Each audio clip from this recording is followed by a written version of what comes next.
আজকে পাকিস্তান ইন্ডিয়ার ম্যাচ ক্রিকেটের ইতিহাসে সবথেকে বড় ম্যাচ এবং সবথেকে যে ম্যাচে বেশি ক্রাউড হয়, সবথেকে যে ম্যাচের মধ্যে মানে হাড্ডাহাড্ডি লড়াই হয়, আজকে তাদের দুইজনের মুখোমুখি পাকিস্তান এবং ইন্ডিয়া। পাকিস্তান ইন্ডিয়াকে দেখলে চলে আর ইন্ডিয়ান পাকিস্তানকে দেখলে চলে।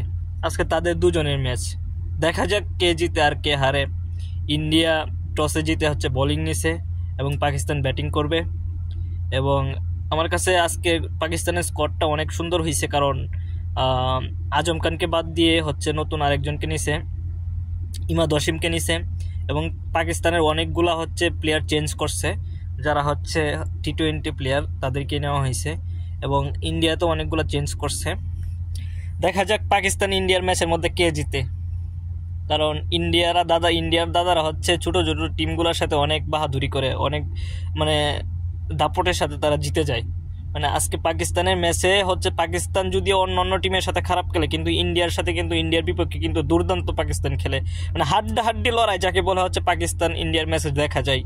আজকে আমরা মানে এরকম একটা ইনিংস দেখতে পাবো কিনা, এটা হচ্ছে আমরা টিভির সামনে বসে রয়েছে কিন্তু আমি দেখতেছি।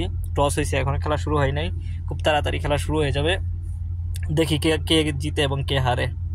পাকিস্তানের জন্য শুভকামনা এবং ইন্ডিয়ার জন্য শুভকামনা রইল, ভালো খেলো। এবং ওয়ার্ল্ড কাপের সুপার 8-এ থাকার পাকিস্তানের কিন্তু এটাই লাস্ট সুযোগ, পাকিস্তানের কিন্তু শেষ সুযোগ কিন্তু এইটাই, যে আজকে যদি ইন্ডিয়ার সাথে জিততে পারে তাহলে কিন্তু তারা সুপার 8-এ থাকতে পারবে।